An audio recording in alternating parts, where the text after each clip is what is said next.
Welcomes to மாருதிஸ் kitchen. இன்னைக்கு நம்ம வீட்டில் எந்த காயுமே இல்லை அப்படிங்கிற பட்சத்தில் நம்ம வீட்டில் இருக்கக்கூடிய வெங்காயம் தக்காளியை வச்சு இட்லிக்கு சூப்பராக ஒரு குருமா எப்படி செய்யலாங்கிறது தான் பார்க்க போகிறோம். அதுக்கு தேவையான பொருட்கள்னு பார்த்தோம்னா ஒரு துண்டு இஞ்சி, பூண்டு, பச்சை மிளகாய், துருவன தேங்காய், கசகசா அரை ஸ்பூன், சோம்பு, பொட்டுக்கடலை, ஒரு பெரிய வெங்காயம், அப்புறம் வெங்காயம் தக்காளி வதக்கிறதுக்கு தேவையான ஸ்பைசஸ், உப்பு, இதெல்லாம் தான். வாங்க எப்படி செய்யலான்னு பார்க்கலாம். அடுப்புல கடாய் வச்சுட்டு கொஞ்சமா எண்ணெய் ஊத்திக்கோங்க.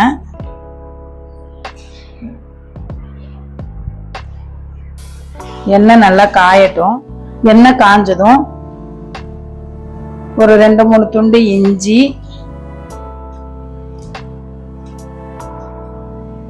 பூண்டு,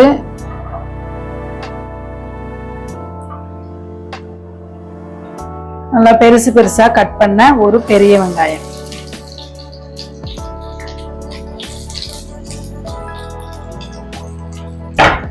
இதை போட்டு நல்லா வதக்கிக்கோங்க. வெங்காயம் கொஞ்சம் நல்லா வதங்கணும், அப்பதான் குருமா நல்லா டேஸ்டா இருக்கும்.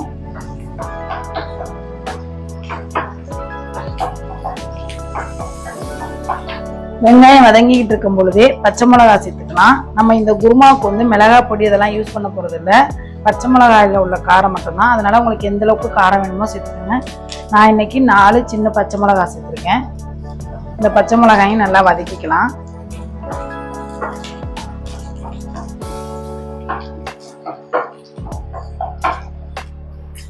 பச்சை மிளகாய் நல்லா வதங்கினதுக்கு அப்புறம்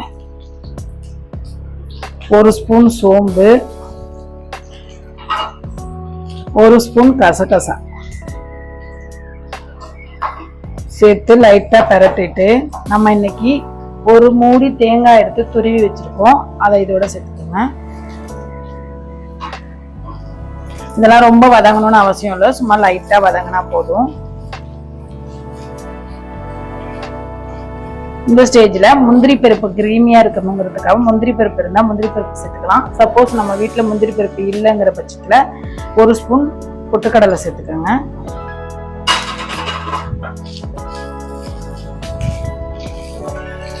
இதெல்லாம் நல்லா இது பண்ணிட்டு நல்லா ஆற வச்சு நல்லா ஃபைன் பேஸ்டா அரைச்சி எடுத்துக்கோங்க. நல்லா ஆறட்டும், அரைச்சி எடுத்துக்கலாம். வேறொரு கடாயில குருமா தாளிச்சு விட்டுறலாம். அதுக்காக கொஞ்சமா எண்ணெய் ஊத்திக்கோங்க.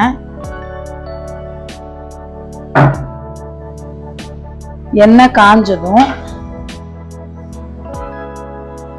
2 கிராம்பு, 1 துண்டு பட்டை,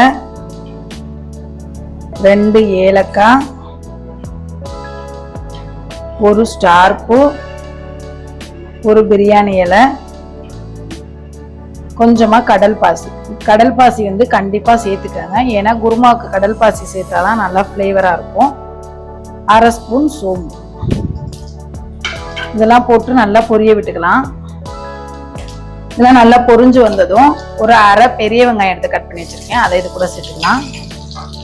கூடவே ஒரு கொத்து கருவேப்பிலை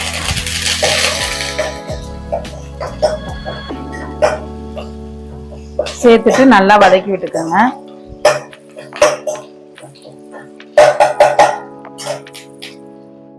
வெங்காயம் நல்லா வதங்கிருச்சு. வெங்காயம் நல்லா வதங்கின பிறகு ஒரு பெரிய தக்காளி எடுத்து கட் பண்ணி வச்சிருக்கோம், அதை இது கூட சேர்த்துக்கலாம். சேர்த்துட்டு தக்காளி நல்லா மசிகிற அளவுக்கு வதக்கிக்கணும். அதுக்காக இந்த குருமாவுக்கு தேவையான அளவு உப்பு சேர்த்துக்கோங்க. உப்பு சேர்த்து வதக்கணும்னா சீக்கிரமா வெங்காயம் தக்காளி வதங்கிடும். அதனாலதான் நல்லா மசிஞ்சு வர அளவுக்கு தக்காளியை நல்லா வதக்கிக்கோங்க. தக்காளி நல்லா இந்த அளவுக்கு வதங்கி வந்ததும் நம்ம அரைச்சி வச்சிருக்க பேஸ்ட் சேர்த்துக்கலாம். இது பச்சையாவும் அரைக்கலாம், பட் வதக்கிட்டு இது போல அரைச்சோம்னா டேஸ்ட் சூப்பரா இருக்கும்.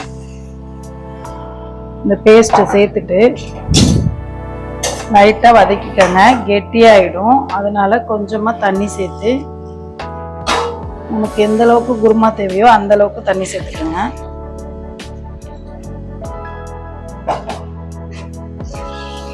நல்லா கொதிச்சு வரட்டும்.